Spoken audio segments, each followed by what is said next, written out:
Olá, pessoal. Vou ensinar para vocês aqui rapidão o que é o plano da redenção.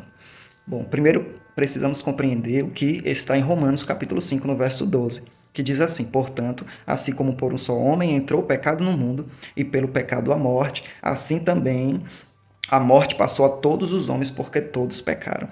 De Adão até o último homem serão pecadores e estão condenados à morte." Por quê? Porque o salário do pecado é a morte. Mas Romanos capítulo 6, no verso 23, diz também o seguinte: "Mas o dom gratuito de Deus é a vida eterna em Cristo Jesus." Ou seja, Deus amou tanto o mundo que deu seu Filho unigênito, para que todo aquele que nele crê não pereça, mas tenha a vida eterna. João 3,16. Então veja, quando nós cremos em Jesus, quando nós cremos no sacrifício que Jesus fez na cruz por cada um de nós, levando a si a condenação do nosso pecado, e entregamos a nossa vida a Ele por meio do batismo, nós estamos passando da morte para a vida. Veja o que Paulo diz em Romanos, capítulo 6, no verso 4.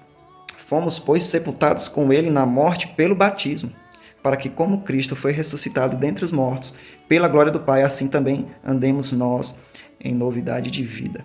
Então, quando você sai do pecado e você aceita Jesus como Salvador, você precisa viver para Cristo. O que é viver para Cristo?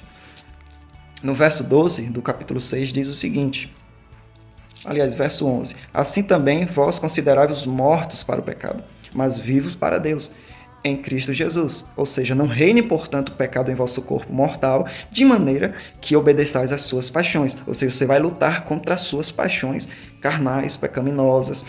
Verso 13: "Nem ofereçais cada um os membros do seu corpo ao pecado como instrumentos de iniquidade, mas oferecei-vos a Deus como ressurretos dentre os mortos, e os vossos membros a Deus como instrumentos de justiça." Ou seja, antes condenados à morte por causa do pecado, mas agora tendo uma novidade de vida em Cristo Jesus, aguardando o dia em que essa natureza pecaminosa vai ser deixada para trás e assim seremos transformados, vivendo para sempre com Jesus.